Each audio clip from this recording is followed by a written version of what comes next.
Good afternoon बच्चों, मैथलिस्ट channel में आपका स्वागत है। आज हम कक्षा 8वीं के दो और महत्वपूर्ण बिंदुओं को उठाएंगे। पहला जो बिंदु है वो है योज्य प्रतिलोम और दूसरा आज का जो बिंदु रहेगा वो गुणात्मक प्रतिलोम। पिछली दो कक्षाओं में हमने शून्य की भूमिका, एक की भूमिका, समान भिन्न इनके बारे में चर्चा की थी।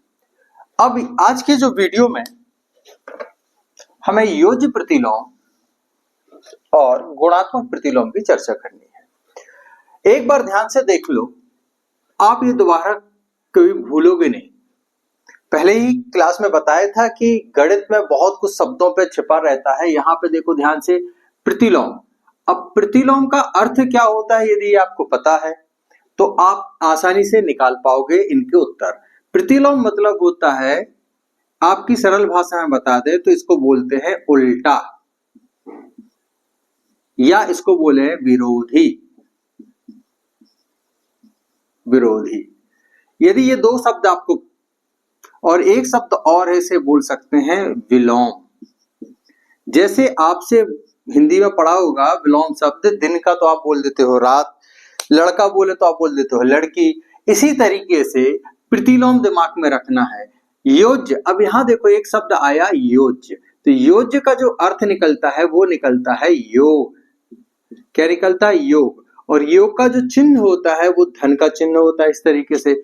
अब यहाँ दो शब्द एक साथ मिल रहे हैं, योज्य प्रतिलोम। योज्य मतलब योग, प्रतिलोम मतलब उल्टा, या उसका विलोम या उसका विरोधी। तो देखो जैसे ही आपने योज्य देखा तो यहाँ धन था, तो धन का विरोधी कौन आ जाएगा? यहाँ पे ऋण आ जाएगा। बात समझ में आ गई? अब देखो ध्यान से, दूसरा शब्द भी यहीं पे समझा देते हैं, गुणा। अब यदि यहाँ पे गुणात्मक लिख दे तो ये गुणात्मक मतलब गुणा का चिन्ह निकालना है, और प्रतिलोम जाना है तो इसका प्रतिलोम क्या बनेगा? इसका विलोम बनेगा भाग। इसको बोलेंगे भाग। भाग, या इसी को बोल सकते हैं बटे की संख्या। ठीक है। गुणात्मक प्रतिलोम, जब हम गुणात्मक प्रतिलोम की चर्चा करेंगे तो इस पे एक दो शब्द की और चर्चा करेंगे, जिसमें एक शब्द आएगा आपका व्युत्क्रम। ठीक है, चलिए यहां तक आपका क्लियर हो गया होगा तो इसे नोट कर लीजिएगा। अब एक बात तो क्लियर हो गई कि प्रतिलोम से हमें उल्टा चिन्ह लेना है। प्रतिलोम में हम क्या करते हैं? चिन्ह बदलते हैं। चलिए यहां पे एक परिभाषा लिख लीजिए योज्य प्रतिलोम की। योज्य प्रतिलोम, साथ साथ आप बोलते भी चलिएगा तो आपको ये बातें याद भी हो जाएंगी। योज्य प्रतिलोम में, यहीं पे लिख लेते हैं, योज्य प्रतिलोम में केवल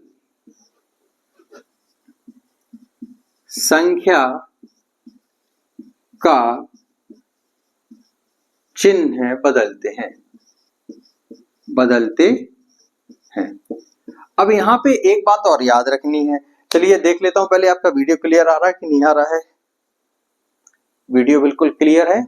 चलिए, योज्य प्रतिलोम में केवल संख्या का चिन्ह बदलते हैं। अब यहां देखिए, केवल संख्या का चिन्ह बदलते हैं। जैसे आपको कोई संख्या दी है a, अब किसी संख्या के आगे कोई चिन्ह नहीं होता तो वो संख्या हमेशा कैसी कहलाती है? धनात्मक होती है। अब योज्य प्रतिलोम चाहिए है तो इसका योज्य प्रतिलोम क्या बन जाएगा? धन का क्या बन जाएगा? ऋण। धन का क्या बन जाएगा? ऋण। और संख्या तो वही रहेगी, क्योंकि इसमें क्या बोला है? योज्य प्रतिलोम में केवल संख्या का चिन्ह बदलते हैं। संख्या का केवल चिन्ह बदलते हैं, संख्या को नहीं बदलते। तो जो संख्या दी गई है उसमें किसका योग करना है? दी गई संख्या में देखो, दी गई संख्या में संख्या का चिन्ह बदलकर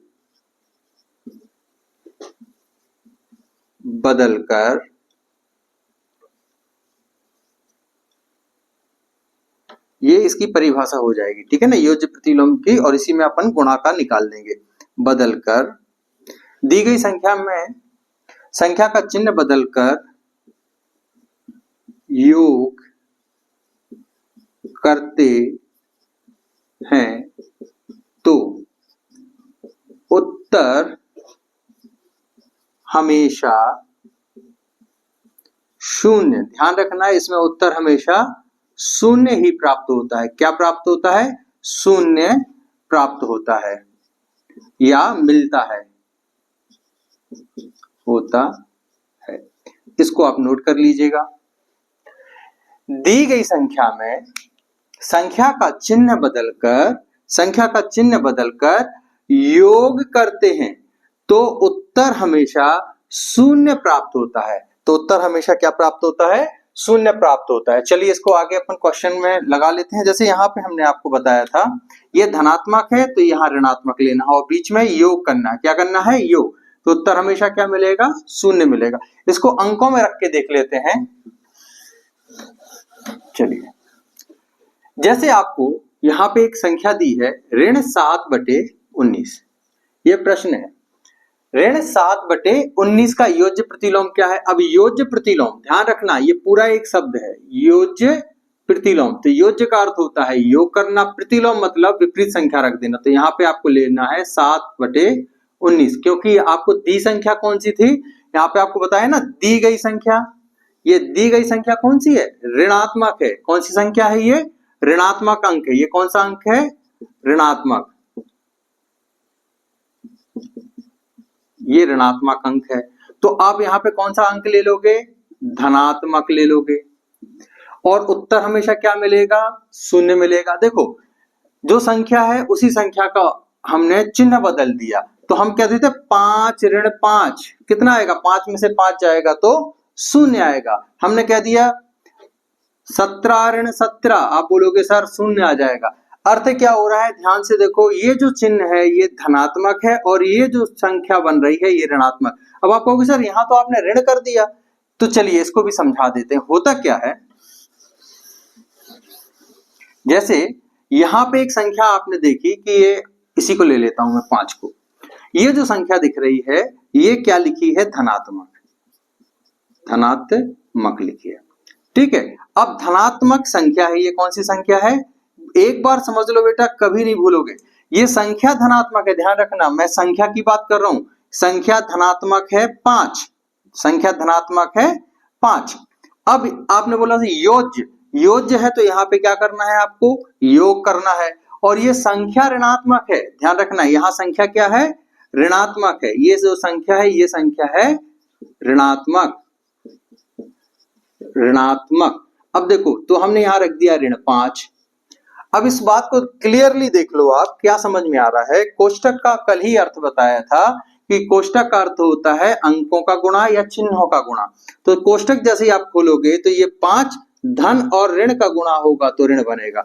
जब भी एक संख्या धन की और एक संख्या ऋण की मिलती है या दो चिन्ह एक साथ आ जाते हैं गुणा में, तो उत्तर हमेशा, देखो ध्यान से, धनात्मक और ऋणात्मक का ऋण बनता है। तो यहाँ पे आ जाएगा ऋण और ये बन जाएगा 5। तो ये लिखा हुआ है 5 ऋण 5। तो ये वास्तविकता में लिखा क्या है? धनात्मक धन ऋणात्मक। ये लिखा इस तरीके से है, बन ये जाता है। तो इसका उत्तर बनता है शून्य। आपको तो बस याद रखना है कि जब योज्य प्रतिलोम आए तो चिन्ह बदल देना है। योज्य प्रतिलोम आए तो चिन्ह बदल देना। दी गई संख्या क्या थी? ऋण थी। तो इसका योज्य प्रतिलोम क्या हो जाएगा? 7/19। अब उत्तर में देखो कौन सा ए वाला इसका उत्तर बन जाएगा 7/19। 7/19।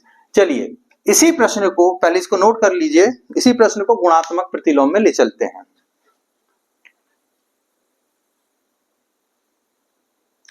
प्रश्न बदल दिया है। अब ये धनात्मक से हम पहुंच गए हैं गुणात्मक। गुणात्मक प्रतिलोम, संख्या वही रखी है अपन ने। अब यहां देखिएगा, जैसे ही गुणात्मक प्रतिलोम की बात आती है तो गुणा मतलब गुणा का चिन्ह आ जाना, तो यहाँ पे गुणा लगा देना है। अब इसमें फिर से याद रखने योग्य बात देखो, गुणात्मक प्रतिलोम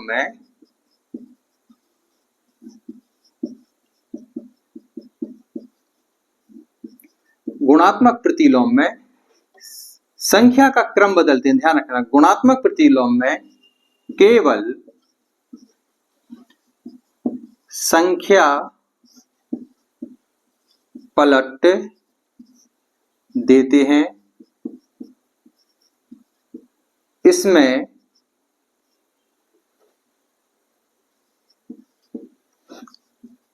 संख्या का चिन्ह नहीं बदलते। ध्यान रखने बात योग्य बात यही है कि इसमें संख्या पलट देते हैं। जैसे वहां पे भाग गुणा का क्या बनाना है, आपको भाग बनाना है, तो संख्या का चिन्ह नहीं बदलते। यहाँ पे संख्या क्या है, ऋणात्मक है, तो संख्या तो ऋणात्मक ही रहेगी, लेकिन संख्या को हम क्या कर देंगे, पलट देंगे। संख्या को क्या कर देंगे, पलट देंगे, तो ये बन जाएगा 19/7। 19/7 और उत्तर में हमेशा गुणा कर हमेशा 1 प्राप्त होगा, 1 प्राप्त होगा। अब ये 1 प्राप्त कब होगा, जब हम गुणा करेंगे। उत्तर में, यहाँ पे गलत लिख गया है, उत्तर में हमेशा 1 प्राप्त होगा। तो देखो 19 से 19 कटेगा और 7 से 7 कटेगा, ऋण और ऋण का गुणा होगा, तो यहाँ पे ऋण का गुणा ऋण के साथ करोगे तो उत्तर हमेशा आपको मिलेगा धन। तो धन हम लिखेंगे नहीं, तो क्या लिखेंगे, सिर्फ 1 लिखेंगे। 7 से 7 कटा तो 7 एकम 7, 19 से 19 कटा 19 एकम 19, तो 1 एकम 1, तो उत्तर हमेशा क्या प्राप्त होगा, 1। तो गुणात्मक प्रतिलोम में उत्तर हमेशा 1 मिलता है और योज्य प्रतिलोम में उत्तर हमेशा 0 मिलता है। ठीक है, इन छोटी छोटी बातों को आपको ध्यान में रखना है। अब इसको देखो, कहीं कहीं ये गुणात्मक प्रतिलोम नहीं बोलते हैं, तो वो बोल देते हैं व्युत्क्रम। व्युत्क्रम, जैसे ये गुणात्मक प्रतिलोम बोले या व्युत्क्रम बोले, आपके दिमाग में तो एक बात आ जानी चाहिए कि सर ने बताया था कि ये यदि इसको हम लिखते हैं अंश बटे हर और ये साथ में है गुणात्मक, तो इसमें लगा देना है गुणा। तो ये जो हर है ये कहाँ चला जाएगा, ऊपर, और अंश कहाँ आ जाएगा, नीचे।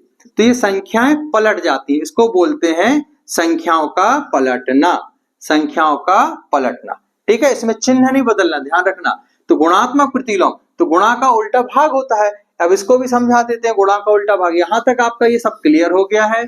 इसके बाद देखो गुणा का उल्टा भाग कैसे कर देते हैं। जैसे हमने लिखा है ऋण 7/19, ठीक है, भागित गए, हमें संख्या तो वही लेनी है क्योंकि चिन्ह बदलना नहीं है, तो ये बन जाएगा ऋण 7/19। अब इस भाग को जब हम लिखेंगे बटे के बटे में, ध्यान रखना 7/19, तो ये बटे के बटे में जाता है तो संख्याएं पलट जाती है। तो भाग का क्या बनाना है आपको, गुणा, और जैसे ही भाग बनता है गुणा तो संख्या हो जाती है, पलट जाती है, तो ये हो जाएगा 7। तो यहाँ ऋण 7/19 का ऋण 19/7 बन गया। तो जैसे ये बनता 19 से 19 कटा, 7 से 7 कटा, ऋण और ऋण का गुणा हुआ तो धन बना, तो ये धन 1 बनेगा, और धन 1 को धन के साथ ना लिख के सीधा हम 1 लिखते हैं। बात यहाँ तक क्लियर हो गई। तो यहाँ पे बहुत क्लियर है, आपको समझ में आ रहा होगा, उम्मीद करते हैं। और एक बार इसको रिवाइज कर लीजिएगा, फिर से रिपीट करके सुन लीजिएगा।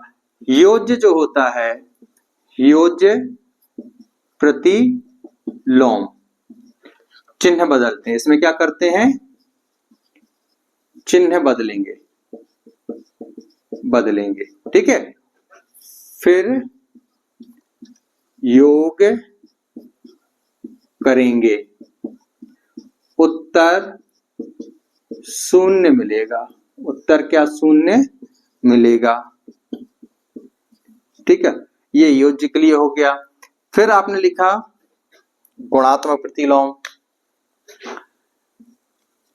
गुणात्मक प्रतिलोम, गुणात्मक प्रतिलोम में क्या करना है, चिन्ह नहीं बदलना, इसमें सिर्फ संख्या पलटना है। संख्या पलटकर गुणा करेंगे, गुणा करेंगे तो उत्तर 1 प्राप्त होगा या मिलेगा। ये आपकी भाषा है और इसे आप आसानी से लिख लेंगे, ठीक है। आज की वीडियो में इतना ही, अगली वीडियो में फिर मिलेंगे। ये वीडियो अच्छा लगे तो इसे लाइक, सब्सक्राइब और शेयर जरूर करें, जिससे सभी हिंदी मीडियम वाले, जितने भी हिंदी मीडियम के बच्चे हैं, हिंदी माध्यम में पढ़ते हैं, चाहे वो सरकारी हो चाहे वो प्राइवेट हो, सबको फायदा मिलेगा और बोर्ड में आपके पूरे के पूरे मार्क्स आएंगे। हमारा चैनल है मैथलिस, मैथलिस को आप सब्सक्राइब कीजिएगा। मैथलिस जब आप इस तरीके से लिखेंगे तो वहां पे मैं आपको मिल जाऊंगा। MATHLISH, मैथलिस ऑफिशियल डाल सकते हो, OFFICIAL, वहां पे मैं आपको मिल जाऊंगा। और सारे के सारे डाउट, ये पूरा साल आपके साथ रहूंगा। और जब बोर्ड एग्जामिनेशन आप दोगे तो मैथ्स की छोड़ के सब तैयारी करना, मैथ्स आपका तैयार हो जाएगा। आपको सिर्फ एक रिवाइज करना है और पेपर देख के आना है, और 60 नंबर का पेपर 60 अंक के आपको मिल सकते हैं आपकी मेहनत से। आप मेहनत करें, हम आपके साथ हैं। राधे राधे, खूब खुश रहें।